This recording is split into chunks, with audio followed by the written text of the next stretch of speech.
तो दोस्तों कल के वीडियो में आप लोगों ने देखा था मेरी और मेरी वाइफ की लड़ाई हो गई है, ठीक है। और फिलहाल दोस्तों वो वीडियो डिलीट भी हो गया है। तो आप सब लोग जानना चाह रहे हैं कि वीडियो क्यों डिलीट कर दिया और इतनी बड़ी लड़ाई कैसे क्या हो गई। तो दोस्तों आप लोगों को सब कुछ इस वीडियो में पता चल जाएगा। बस आप लोग ना इस वीडियो को पूरा ज़रूर देखना, ठीक है। और अभी क्या सिचुएशन चल रही है, मेरी वाइफ और मेरे बीच समझौता हुआ है कि नहीं, अभी क्या चल रही है, कैसी क्या कंडीशन है, सब कुछ दोस्तों आप लोगों को वीडियो में पता चल जाएगा आगे, ठीक है। तो दोस्तों सबसे पहले अब मैं आप लोगों को कल लड़ाई के बाद क्या हुआ, हम दोनों के भी समझौता हुआ था कि नहीं वो बता देता हूँ, ठीक है। तो अपना पूरा वीडियो जरूर देखना। तो दोस्तों कल लड़ाई के बाद 2-1 घंटे बाद ना नेहा और मेरे बीच ना समझौता हो गया था। और ये ऐसा ना हमेशा होते आ रहा है, जब भी हम दोनों की लड़ाई होती है, कितनी भी लड़ाई होती है, एक टाइम के बाद ठीक हो ही जाता है। और उसके बाद दोस्तों शाम को ना नेहा अपने घर चली गई एकदम सेफ्टी के साथ, ठीक है। उसका भाई आया था लेने के लिए, छोटा वाले जो भाई है ना कुणाल, वो आया था लेने के लिए। तो नेहा अपने घर जा चुकी है, ठीक है। सो नेहा उस टाइम किस लिए गई वो भी आप लोगों को बता देता हूँ। मेरी सास है ना, उनके कपड़े नहीं अच्छे, तो वो खाना बना नहीं सकती। और राधिका की भी शादी हो गई है, वो भी अपने घर चले गई है, अपने ससुराल, ठीक है। तो खाना बनाने में दिक्कत हो रही थी, इस वजह से नेहा अपने घर गई है अपनी मम्मी की हेल्प करने के लिए खाना बनाने में। दोस्तों इससे पहले आप लोगों को एक बात बता देता हूँ। अपने कल के वीडियो में देखा होगा, जब मैंने वीडियो शुरू करा था तो मेरी मम्मी को ना उंगली में चोट लग गई थी, ठीक है। और पट्टी वट्टी भी करवाई थी और डॉक्टर के पास भी लेके गए थे। दोस्तों मुझे तो पता भी नहीं चला कि मम्मी को कब चोट लगी। मैं सोया हुआ था, ठीक है। मैं एकदम से उठा तो मुझे ना बाहर थोड़ा बहुत ना ब्लड गिरा हुआ दिखा, तो मुझे समझ में ही नहीं आ रहा था कि क्या हुआ। मम्मी भी दिख नहीं रही थी। फिर एकदम से मैंने मम्मी को देखा और दूसरे वाले रूम में थी। मैं तब पूछा मम्मी को ये क्या हो गया, तब मुझे पता चला कि मम्मी को ना उंगली में लग गया और इसका मुझे पता ही नहीं। तो मैं यहाँ पे दोस्तों ये सोच रहा था कि जब मैं दोस्तों यहाँ पर ये भी सोच रहा था कि जब मम्मी को उंगली में चोट लगी, नेहा को भी पता होना चाहिए। तो नेहा ने भी मुझे नहीं बताया, यहाँ तक कि मम्मी से भी नेहा ने इतना भी नहीं पूछा कि मम्मी चोट कैसे क्या लग गई, चोट कैसे क्या लग गई, चोट ठीक भी है कि नहीं, इतना कुछ भी नहीं पूछा। तो ताज्जुब वाली बात है दोस्तों, ऐसा कैसे हो सकता है कि इंसानियत के नाते तो मम्मी से कम पूछ लेना था, मम्मी उंगली ठीक है कि नहीं, कितनी क्या चोट लग गई, डॉक्टर के पास ले जाए, मतलब मुझे जगाना था। ऐसा कुछ भी नहीं दोस्तों हुआ। बाद में मैं सोच रहा था कि ऐसा होना चाहिए था, बट ऐसा दोस्तों हुआ ही नहीं। फिर मैंने देखा कि मम्मी को चोट लगी हुई है, फिर मैंने कमल को फटाफट भेजा डॉक्टर के पास पट्टी वट्टी करवाने के लिए। फिर आपने वीडियो में देखा ही होगा, कल की वीडियो में देख लिया होगा, मम्मी की पट्टी वट्टी और गोली दवाई वगैरह सब लेके आ गए थे, ठीक है दोस्तों। ये तो बात की बात है। तो दोस्तों चोट तो मेरी मम्मी को भी लगी हुई थी, ठीक है। यहाँ तक तो नेहा ने पूछा भी नहीं कि कैसे क्या है, मम्मी कुछ भी नहीं पूछा। बट एक सोचने वाली बात है दोस्तों कि ज़रूरत तो नेहा की यहाँ भी थी, क्योंकि मेरी मम्मी भी खाना नहीं बना सकती थी, उंगली में लगी हुई है, तो खाना कैसे क्या बनाती।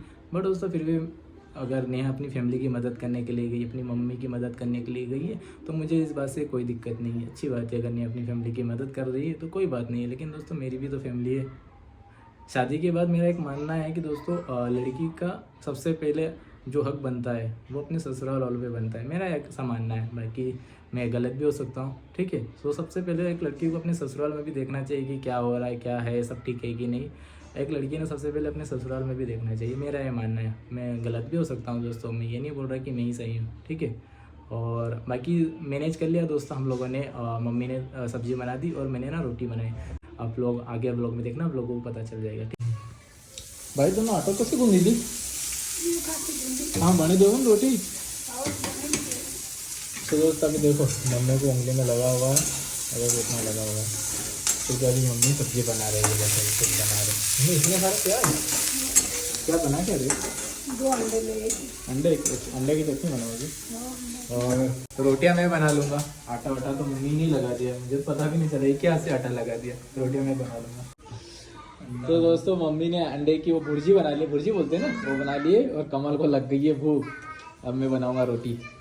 ये देखो ये मम्मी ने बना लिया। अंडे किधर गई, ये रे अंडे की भुर्जी। ये देखो दोस्तों ये बन गई है, ठीक है। वैसे दोस्तों मुझे गैस पे अच्छे से रोटी बनाती नहीं आती, लेकिन फिर भी ट्राई करता हूँ। अभी ऐसे सिचुएशन में मम्मी को काम थोड़ी ना करने दूंगा, ठीक है। अभी देखो इधर देखो, ये डॉक्टर ने मम्मी को बोला हुआ है कि ये हाथ वाथ कहीं गीला विला भी कर नहीं सकते, क्योंकि चोट गहरी है थोड़ी। सो बर्तन वगैरह साफ करना सारा मैं काम कर लूँगा, मम्मी सिर्फ सब्जी बना के दे दे, क्योंकि सब्जी मुझे बनाती नहीं आती ना। रोटियाँ तो मैं बना लूँगा, मम्मी का काम सिर्फ सब्जी बनाना रहे, बाकी का सारा काम मैं संभाल लूँगा।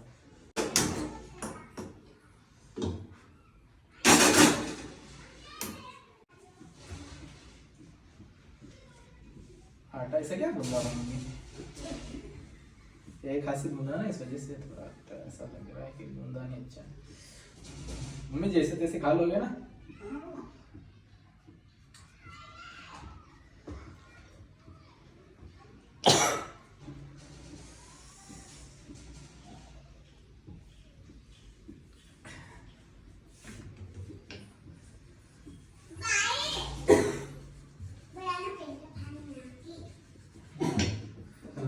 इधर दिखा ना रोटी। सो दोस्तों पहले मैं अच्छी बना लेता था यार, अब पता नहीं मेरे हाथ क्यों नहीं चलते। पहले तो रोटी बना लेता था मैं, अभी मुझे ही पता नहीं क्या हो गया, मुझे बेल बन रहा है। चलो शुक्र है लाइट आई, वापस गई। क्या सकते हैं?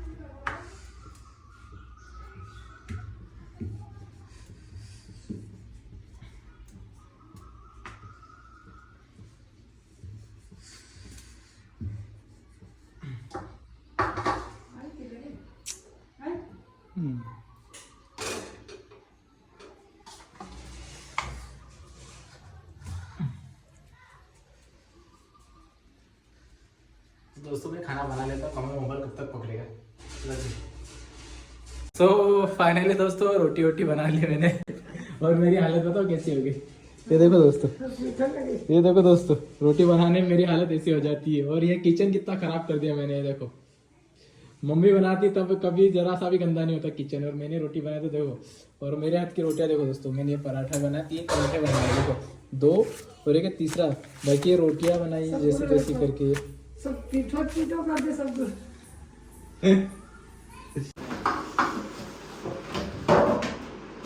दोस्तों मैं बर्तन साफ करता हूँ, मेरे को टाइम लगता है थोड़ा, क्योंकि मैं थोड़ा अच्छे से साफ करता हूँ। ओके बिट्टू दुख रहा है क्या है? चल तो दोस्तों मैं बर्तन साफ कर लेता हूँ ना। तो देखा दोस्तों मेरे हाथ की रोटियाँ कैसे क्या लगी, थोड़ी सी जल गई थी, बाकी कोई ना, सबने अच्छे से खाना वाना खा लिया।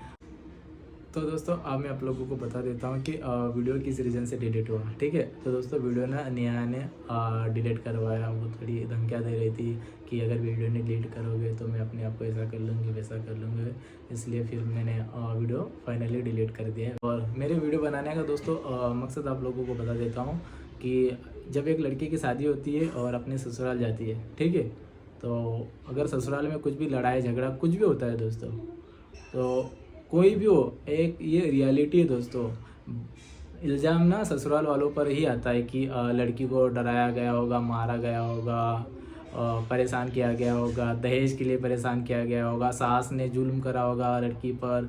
इस तरह के इल्ज़ाम ना दोस्तों आपने देखा होगा, रियलिटी यही है, लड़के की फैमिली पर ही लगते हैं। कुछ भी हो जाए गलत हमेशा ससुराल वालों को ही ठहराया जाता है, लड़का ही हमेशा गलत होता है, क्योंकि लड़कियां क्या रहता है दोस्तों, 2-4 आंसू निकाल देंगी, उसमें वो सही साबित हो जाएगी।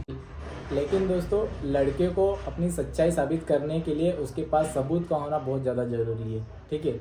इसीलिए दोस्तों मैंने कल वीडियो भी अपलोड करा था, आप लोगों ने सारा कुछ देख भी लिया कि कौन कितना गलत था और कौन कितना सही था। दोस्तों मैं ये नहीं बोल रहा हूँ कि मेरी कभी कोई गलतियाँ नहीं रहती, मैं गलत नहीं हूँ दोस्तों, मैंने भी गलतियाँ की होगी, मेरी भी शायद थोड़ी ऊंची आवाज़ हो गई थी, बट दोस्तों सिचुएशन ऐसी हो गई थी कि मुझे भी थोड़ा ऊंचा बोलना पड़ा। उसके लिए मैं सबसे माफ़ी मांगना चाह रहा हूँ। अगर मेरा बात करने का तरीका, मैं सबसे माफ़ी मांगना चाहता हूँ। अगर वीडियो से बहुत सारे लोगों को बुरा भी लगा, जो नेहा की फैमिली वो सब बोल रहे थे कि वीडियो क्यों बना के अपलोड करा, वीडियो नहीं अपलोड करना था, वीडियो क्यों बनाया, तो दोस्तों उन सबसे भी मैं एक बात कहना चाहता हूँ कि अगर मैं वीडियो नहीं बनाता, ठीक है, वीडियो बनाकर अपलोड नहीं करता और ऐसे ही सबको पता चलता, तो सारा इल्ज़ाम किस पे लगता, मेरी मम्मी पे लगता। क्या इल्ज़ाम लगता, सास ने परेशान करा होगा लड़की को, या मुझ पर लगता कि इसने हमारी लड़की पर हाथ उठाया होगा, परेशान करके रखा होगा।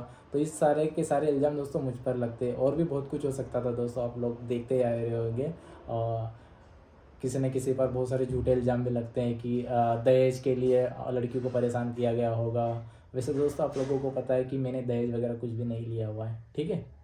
और ऐसे बहुत सारे इल्ज़ाम भी लग सकते थे दोस्तों, इसी वजह से मैंने वीडियो बनाकर अपलोड करा। तो सबने देख ही लिया होगा कौन कितना गलत है। मेरी वाइफ ने तो फ़ोन भी फोड़ दिया, ठीक है। और दोस्तों लड़ाई का मेन मुद्दा क्या था, किस रीज़न से लड़ाई हुई थी, वो भी आप लोगों को बता देता हूँ। बाकी एक रियलिटी दोस्तों यही है कि एक लड़के को ना अपने लिए ना प्रूफ रखना बहुत ज़्यादा ज़रूरी रहता है, क्योंकि लड़की तो 2-4 आंसू बहा देगी ना, उसमें ही सही साबित हो जाएगी। लेकिन लड़के का क्या है, लड़के का क्या है, लड़के तो रो भी नहीं सकते। और मेरी कंडीशन दोस्तों अभी बहुत बेकार चल रही है। नेहा और मेरा रिश्ता अभी किस कंडीशन में है, कैसे क्या है, वो भी अभी आप लोगों को मैं खुल के नहीं बता सकता। चलिए दोस्तों, अब आप लोगों को मैं बता देता हूँ कि हमारी लड़ाई का मेन मुद्दा क्या है। वैसे तो काफ़ी टाइम से इस पर बहस होती रहती है। तो दोस्तों मेन मुद्दा है रिस्पेक्ट का। और नेहा जो बदतमीजी करते रहती है, मुंह चलाते रहती है, बड़ों का सम्मान नहीं करना, बड़ों के सामने भी उल्टा सीधा बोलना, मेरी फैमिली की रिस्पेक्ट नहीं करना, मम्मी की रिस्पेक्ट नहीं करना। तो ऐसी बहुत सारी बातें दोस्तों जिसकी वजह से ये लड़ाई हुई है। और मेन मुद्दा ये भी है दोस्तों कि नेहा की जैसे तबीयत ख़राब रहती है, ठीक है, और वो ना टाइम पर खाना भी नहीं खाती और दवाई भी नहीं पीती। दोस्तों ये बात बिल्कुल सच है कि मेरी वाइफ की तबीयत ख़राब रहती है, इसमें मैं उसके साथ हूँ। लेकिन दोस्तों मुझे भी तो उनकी परवाह है। मैं भी चाहता हूँ दोस्तों कि नेहा टाइम पर खाना खाए और गोली पिए, क्योंकि दोस्तों टाइम पर दवाई गोली लेगी तभी तो असर होगा ना। अब गोली दवाई ही टाइम पर नहीं लेगी तो असर कैसे होगा, फिर तो तकलीफें तो होगी ना। मैं दोस्तों यहाँ पर इधर उधर लेके भटक रहा हूँ, इलाज करवा रहा हूँ, कभी इस डॉक्टर को कभी उस डॉक्टर को इलाज करवाते जा रहा हूँ। और टाइम पर अगर नेहा दवाई ही नहीं लेगी तो असर कैसे करेगी दवाई, ठीक कैसे होगी। इसे बताइए दोस्तों मेरी क्या गलती है। मैं तो यही समझा रहा था, यही दोस्तों मैं बोल रहा था कि तुम ना टाइम पर खाना खा लो और दवाई पी लेना। अब सुबह जो गोलियां खाना ही रहती है वो खाना 12 बजे खाएगी, उसके बाद पिएगी, तो दोस्तों असर कैसे होगा मुझे ये बताइए। टाइम पर गोली लेना ज़रूरी है ना। मैं कहाँ गलत हूँ, मैं तो समझा रहा था ना कि टाइम पर खाना खा लिया करो। रोज़ बस यही चलते रहता है दोस्तों, बस रोज़ उसको समझाओ खाना खा लो यार, गोली पीना है, खाना खा लो यार, गोली पीना है। लेकिन नहीं, थोड़ा बहुत काम जो भी रहता वो हो गया और मोबाइल उठा लेना, मोबाइल चलाते रहना। मैं 1000 बार समझाते रहता हूँ यार तुम टाइम पर खाना खा लिया करो और ज़रा तमीज़ से रहा करो। ससुराल में कैसे रहते हैं वो भी तो रहो, सबसे हंसी मजाक से रहो। दोस्तों जब भी याद है आपने दोस्तों, वैसे तो आप लोगों को पता ही है, जब भी हम लोग नेहा के घर जाते हैं तो कितनी हंसी मजाक से रहती है, सबसे अच्छे से बोलचाल करती है। तो दोस्तों मैं चाहता हूँ कि जिस तरह से ये अपने घर रहती है, सबसे हंसी मजाक से रहती है, मेरे घर भी रहना चाहिए ना, मेरी फैमिली के साथ भी सबसे हंसी मजाक से रहना चाहिए। जैसे दोस्तों वहाँ से वापस आते हैं ना, तो आती है वो डायरेक्ट रूम के अंदर आ जाती है। भाई आओ, सबसे पहले मम्मी की हालचाल पूछना चाहिए ना, मम्मी आप कैसे हो, कुछ भी नहीं पूछना है दोस्तों, तो मुझे बुरा नहीं लगेगा। ये कौन सी बात है दोस्तों कि ये दिन देखने के लिए मैंने शादी नहीं करी हुई थी। मैं भी चाहता हूँ ना कि मेरी वाइफ सबकी रिस्पेक्ट करे, मेरी मम्मी की रिस्पेक्ट करे। मैं अगर किसी भी चीज़ के लिए बोलता हूँ तो बहुत गुस्से से जवाब देना, उल्टा सीधा बोलना, जहाँ देखो वहाँ बेइज्जत करना, बेइज्जती करना, जैसी कोई मेरी इज्जत ही नहीं है। दोस्तों मैंने बहुत कुछ किया है लाइफ में, ऐसे ही नहीं मैं यहाँ तक पहुँचा हूँ। हम लोगों ने ना बहुत कुछ सहा है, सब कुछ करके यहाँ तक पहुँचे। और दोस्तों मेरी बहुत मासूम सी फैमिली है दोस्तों, बहुत सिंपल सी फैमिली है मेरी।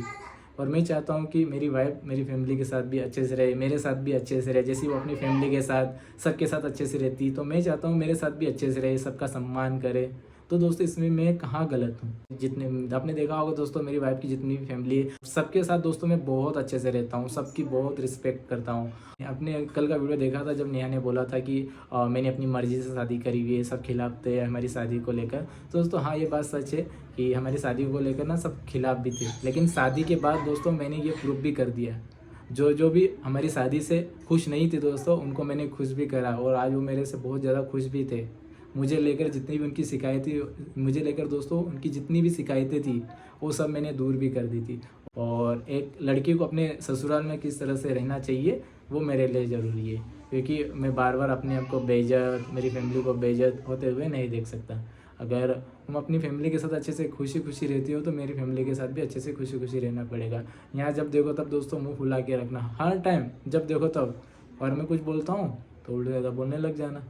तो दोस्तों ये कब तक मैं सहन करूँ। बहुत टाइम से दोस्तों ये चीज़ मैं सहन करते आ रहा हूँ, और सोच रहा था कि चलो थोड़ी एज कम है, आगे चलकर ना थोड़ी समझदारी आ जाएगी। बट दोस्तों एक सहन करने की भी एक सीमा होती है, और मैं बहुत टाइम से कंट्रोल करते आ रहा था, बहुत टाइम से कंट्रोल करते आ रहा था। और कल तो देखा मेरी वाइफ ने तो फ़ोन भी फोड़ दिया, तो बहुत कुछ, तो दोस्तों ना बहुत कुछ हो गया।